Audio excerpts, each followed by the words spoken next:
Tamang ayun na. Ayun na po siya. Yung tinanim kong mais. Ayan, tayo sa tag-ulan. May tubig na. Ayan, may tubig na po ito.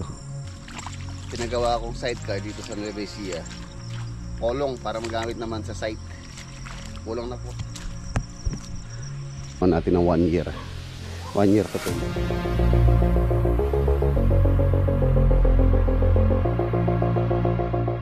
Ayan si boss, oh. Sa tag-ulan.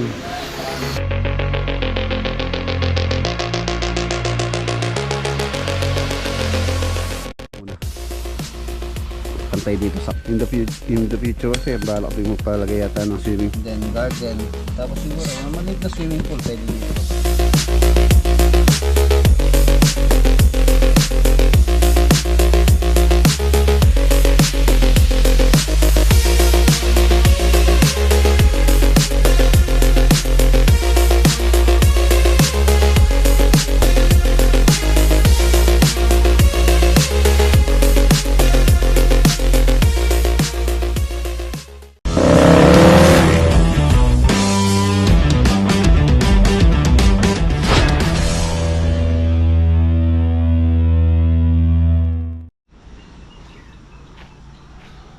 Good morning. Ayan. Kagabi ang lakas ng ulan. So pang-apat na araw na yata po. Pang-apat na araw ng umuulan every hapon. Ayan, silipin natin tong ano. Mukhang meron ng ano, mga boss, tubig. Ito yung sinasabi ko na pagka dumalas yung ulan, so kakatubig na dito. Yan, tamang ayun na po siya. So mukhang hindi na makakagawa rito. Ayun yung tubig. Ayun, may tubig na.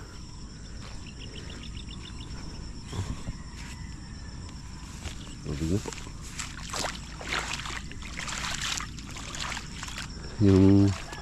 Yung tinanim kong mais, ayan, mamamatay na to. Hindi pa namulaklak. Halos bagay wala na rin. Maraming maninira. Sa tinanim namin, may okra pa dyan. Kangkong, ayan, kangkong po yan. Ang dami, oh. Kangkong. Ay, kangkong na yan, tutubo po yan. Gustong-gusto ng kangkong yung tubig. Ayan, yung mga okra. So pagka umulan pa mamaya, siguro wala na talaga. Dahil papunta na po tayo sa tag-ulan. May tubig na. Ayan, may tubig na po ito. Yung mga poste na tayo doon sa 2, 3, 4, 5, 6, 7. Hindi pa na ano, nabuhusan ng concrete para sana hindi mga lawang. Baka papapinturahan ko na lang ng ano, epoxy primer para hindi po kainin ng kalawang pagka nagkatubig na rin dito. Ayan, so hindi na matutuloy yung bakod natin. Gandun pa, siguro more or less mga ano pa yan mga boss. Sa tansya ko mga 30 to 40 meters pa yan. Tapos doon ganun din. Tapos doon 40 meters din yan. 40 meters yung luwang yun doon. So nasa ano pa siguro 40 higit 100 ano pa linear meter. Hindi pa na bakuran. Pwede na tayo magpakawala ng isda rito.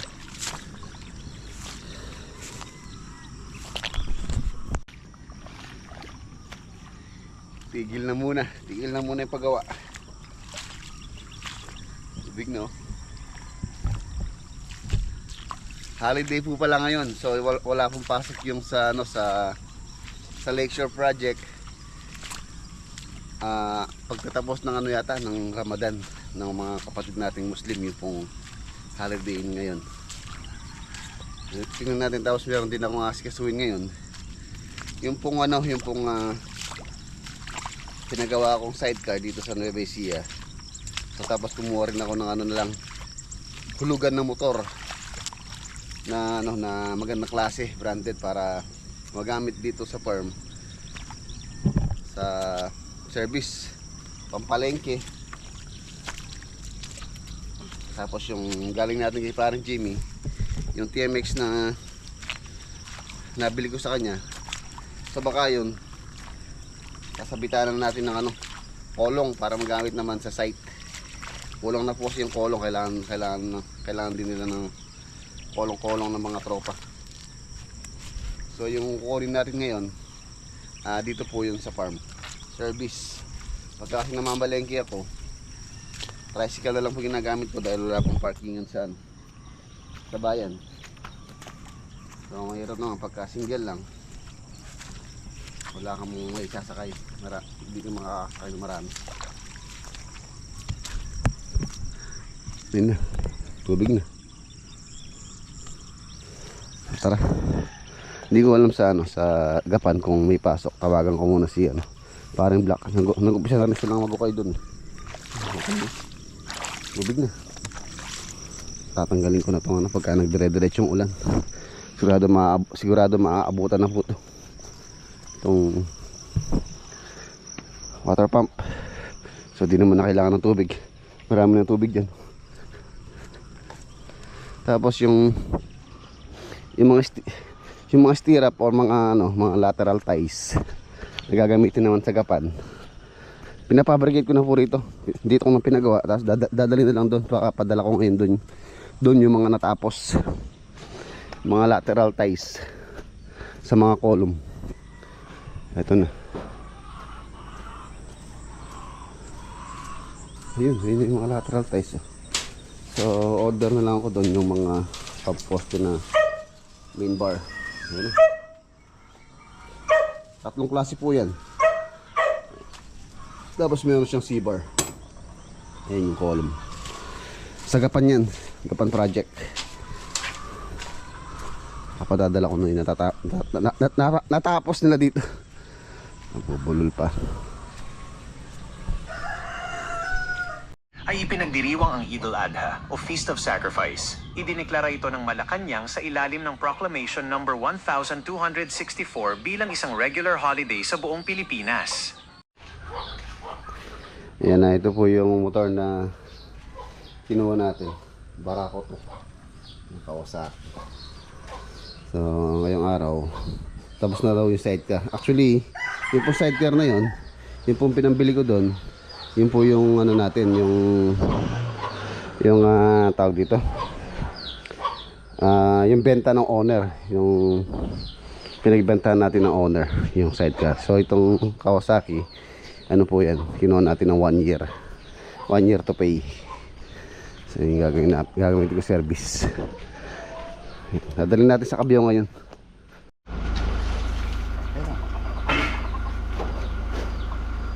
Dadala ko na doon tong motor. Medyo matagal daw yung pag-align. So babalikan pumunta ko na lang mamaya. Yan, paposi akong sikasuhin ngayong umaga. Paunahin ko ng hidaan doon. Masarap na. Hindi tataob yan.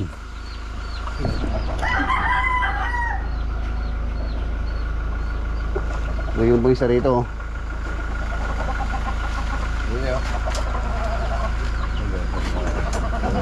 Tali mo dito sa doon. Wala tumaob yan.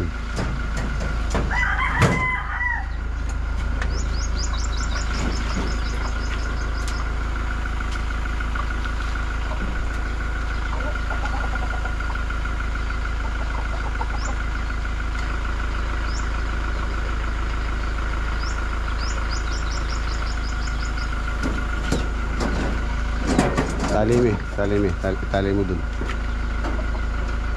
Ipulupot siya. Ang lalaban niya.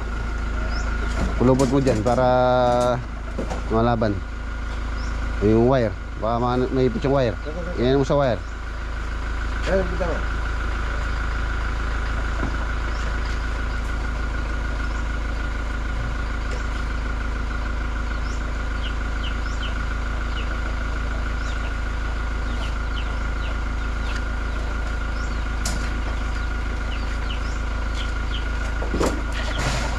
Uy, ayun o.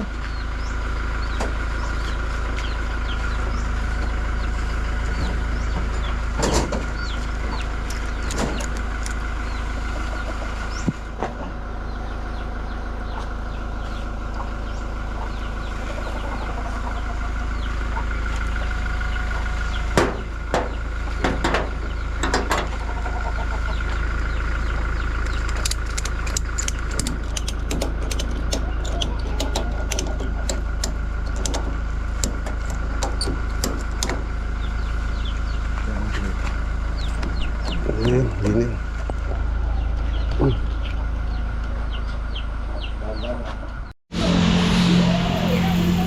Ayan, nandito na po tayo sa ano mga boss, sa San Vicente. Dito ko nagpagawa ng sidecar. Ito yung ito po yung yari yung sidecar na pinagawa natin. Pantalunan Welding Shop dito sa Purok 1, Concepcion, Cabio, Nueva Ecija. Ito yung sidecar, oh. Ayan na siya. Mamayang hapon daw, matapos to. Ayan si boss, oh.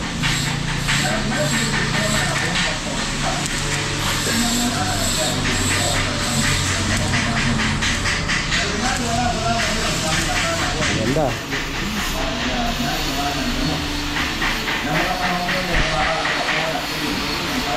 Big duty. Tapos pwede karga ng semento yan, oh. Semento.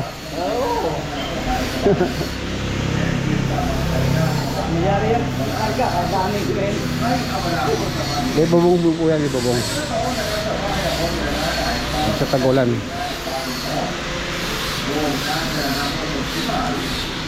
Balikan natin mamaya. Punta muna tayo sa ano, Gapan. Ay, mga ano nila, ginagawa nila. Marami po nagpapagawa rito. Dito sa Pantalunan.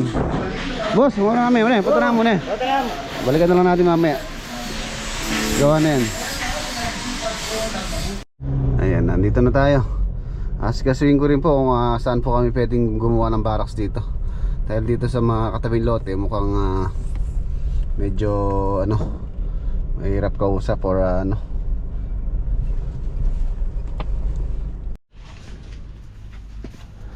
Ayan mga boss, nandito na tayo. Yan si ano, si Pares Builders. Ayan mga boss, pagod na pagod ang itsura eh, oh. Ayan, marami po nagko-comment hindi raw siya nagtatrabaho. Hindi po, nagtatrabaho po yan pagka nandito ako. Hindi, ano po yan, yung pag vlog po niya, singit-singit lang.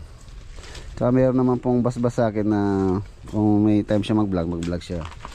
Malaking tulong din po sa kanya yung income niya sa YouTube. Tulong pampamilya. Kaya nadagdagan na sila. Pila na ako kay Bari? 1, 2, 3, 4, 5, 6, 6. Kung ako pa labor sa bagay ayun ang masyagol ko lang eh. Lambot lang. Matigas sa ano, habang sa ilalim. malalim tumitigas. Tumitigas. Maganda yung lupa, oh. Wala mo kaing gapon yan, mga mataba. Habang lalalim niya, tigas yan. Parang halo-halo, no? Habang lumalalim, Nasa tumatamis. malalim, nasa. Baka dito na lang po kami gumawa ng barracks. Dahil dito magkano pinauupa to? 8,000 Monthly? monthly. Sa kabila, ganun din. Doon sa sulok, Nasulok pa yun. 6,000. 6,000 sa sulok. Grabe naman yung ano. Grabe naman yung napapaupa rin naman dito. Yung sa lakeshore namin, yung ano doon, 12,000 alam ko binayaran na po namin. Pero hanggang matapos na po yun. For example, umabot ng 6 months. So yung 12,000. Dito 8,000 monthly.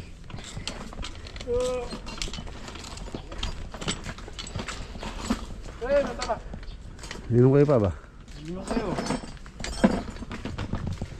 Ayan, nakikukay na sila.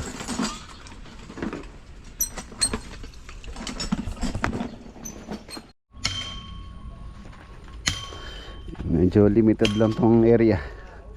So dito hindi naman tatamaan. Yan yung mga poste. Tapos yung susunod na poste, dito na po yun. Ito yung magiging carport. Poste rito.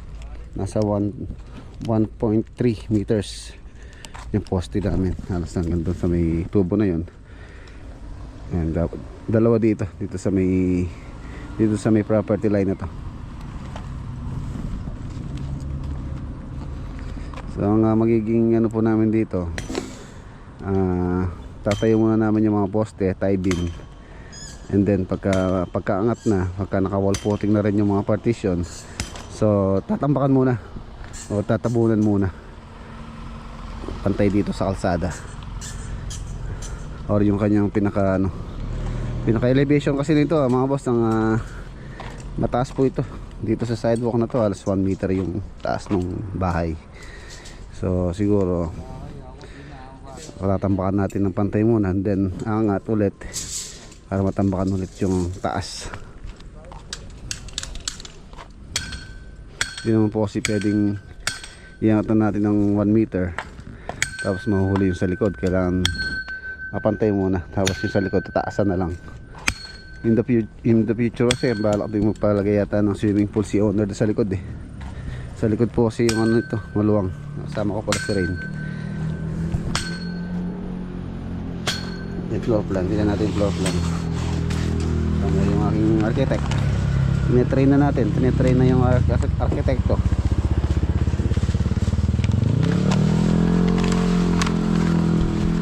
Ito po yung ano niya, yung property. Gandun. So yung likod niya, maluwang po siya. Ito hindi. Ito pa yung space niya sa likod. May balak dito si owner na maglagay ng bahay kubo, and then garden, tapos siguro maliit na swimming pool pwede dito babaran. Ito yung sa harapan, 3 meter setback. Tapos dito sa kabila 2 meters. Standard po yan, required po yan, 2 meter setback ang minimum. Hindi ano yung cut ng lote, hindi parehas. Maluwang dito sa frontage. Ito yung ano, roof plan. Pero mga bago po ito. Dahil pinag-usapan na rin kami ni owner dito. Sa bubong kami mabago dyan.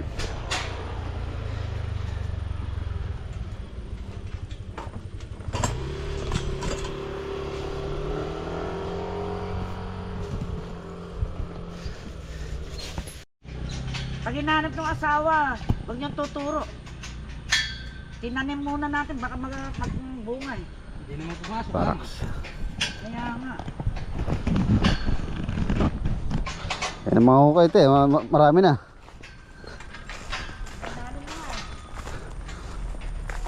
Ayan po yung mga hukay namin.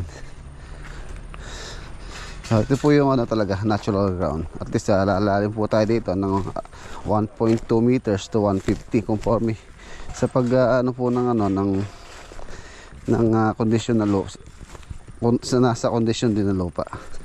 For example, yung lupa ay sa tambak, so kailangan natin kunin yung natural ground, at least lumampas pa tayo doon para matatag yung pundasyon.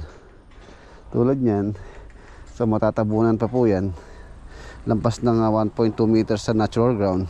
Napakatigas na po sa ilalim nito, kaya matibay po ito. Tapos meron pa siyang tie beam. Ayan siya.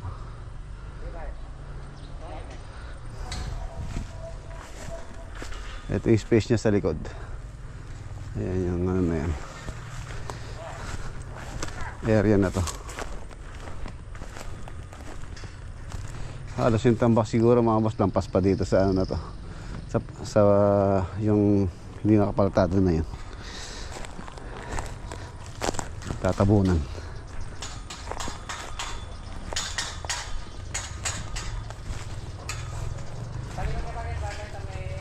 Nandito po si Ate LB, kapatid po ni Ate Silvia, ang house owner. Ayan, shoutout din kay Kuya Claro.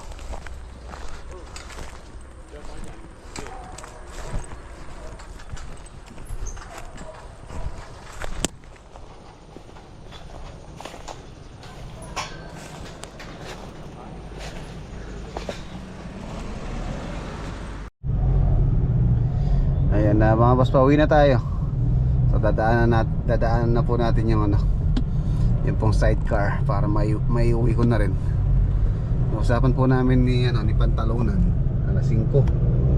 Tignan natin kung natapos na yung paglagay nila. sabit or pag align ng sidecar. So, makita natin yung kabuuan ng ano, bagong service.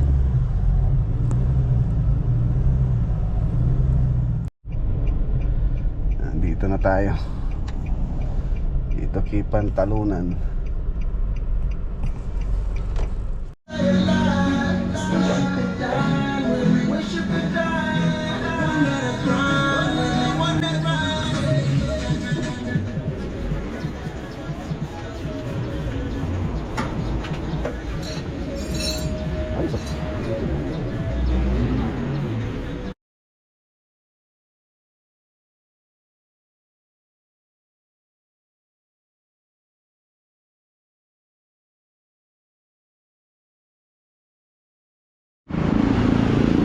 Yan no, stainless. Mambas, kung gusto niyo pagawa ng sidecar na ganito, punta kayo rito kay Pantalunan, dito po sa Porocono, Concepcion Nueva Ecija. Ayan po yung gawa nila. Bumagay dito sa ating Paraco. Ganda.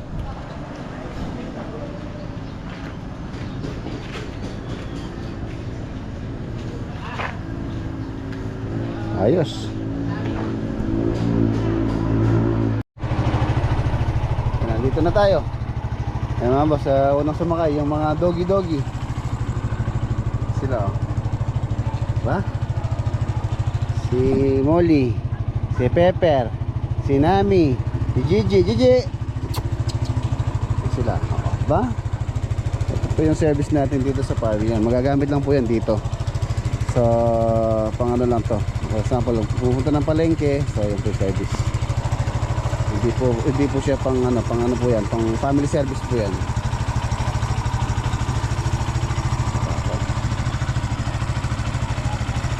Meron pong ano yan, meron pong lona. Hindi lang nailagay, hindi ko na pinalagay. Pagka nilagay yung lona, kahit nung ulan, hindi po mababasa yan sa loob.